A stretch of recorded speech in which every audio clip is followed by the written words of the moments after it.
आदित्य की किसी बात पर पत्नी से चिकचिक हो गई। वो बड़बड़ाते हुए घर से बाहर निकला। सोचा, कभी इस लड़ाकू औरत से बात नहीं करूंगा। पता नहीं समझती क्या है खुद को। जब देखो झगड़ा, सुकून से रहने ही नहीं देती। नजदीक की चाय की दुकान पर पहुंचकर चाय ऑर्डर की और सामने रखे स्टूल पर बैठ गया। तभी आदित्य को अपने पीछे से किसी की आवाज सुनाई दी। इतनी सर्दी में घर से बाहर चाय पी रहे हो? गर्दन घुमाकर देखा तो पीछे के स्टूल पर बैठे एक बुजुर्ग थे। उनकी बात का जवाब देते हुए आदित्य बोला, आप भी तो इतनी सर्दी में इस उम्र में बाहर हैं बाबा। बुजुर्ग ने मुस्कुराकर कहा, मैं अकेला, ना कोई गृहस्थी ना साथी। तुम तो शादीशुदा लगते हो बेटा। पत्नी घर में चैन से जीने नहीं देती बाबा। हर समय चिक चिक। बाहर न भटकूं तो क्या करूं? जिंदगी नर्क बनाकर रखती है। बुजुर्ग बोला, पत्नी चैन से जीने नहीं देती? बरखुरदार, जिंदगी ही पत्नी से होती है। और आपके ईंट सीमेंट लोहे मिट्टी का मकान भी उसी की वजह से घर है। हम भी आपकी उम्र में आपकी ही तरह सोच रखते थे। 8 बरस हो गए हमारी पत्नी को गए हुए। जब जिंदा थी कदर नहीं की। आप लोगों के जमाने में महिलाएं बहुत पढ़ी लिखी हैं। हमारे जमाने में तो अनपढ़ थी हमारी श्रीमती। आज कमबख्त चली गई तो भुलाई नहीं जाती। घर काटने को दौड़ता है। बच्चे अपने अपने काम में व्यस्त होकर जहां नौकरी करने गए वहीं बस गए।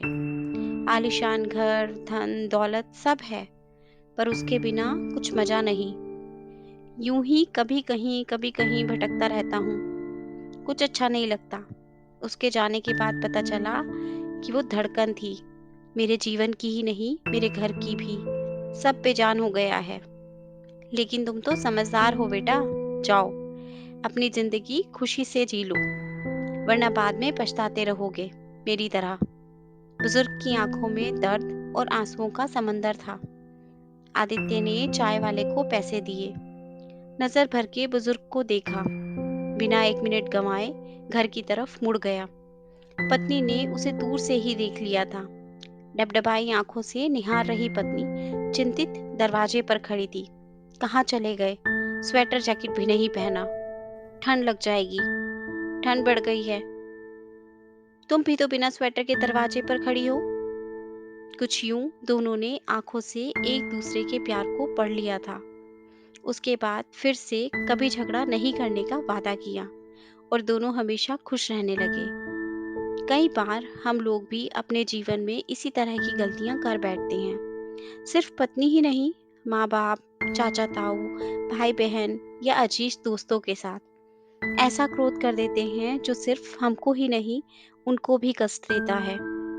छोटा सा जीवन है, कहीं क्षमा करके, कहीं क्षमा मांग कर हंस कर गुजार दें। जिंदगी के सफर में गुजर जाते हैं जो मकाम, वो फिर कभी नहीं आते। दोस्तों, आशा करती हूँ आपको ये कहानी अच्छी लगी होगी और जरूर कुछ नया सीखने को मिला होगा। आपका एक लाइक शेयर और सब्सक्राइब हमें ऐसी ही और वीडियोस बनाने के लिए मोटिवेट करता है। इसलिए अगर अभी तक आपने हमारा चैनल सब्सक्राइब नहीं किया तो प्लीज़ आप हमारे चैनल को सब्सक्राइब करें। आपसे कल फिर मुलाकात होगी एक नई कहानी के साथ। धन्यवाद।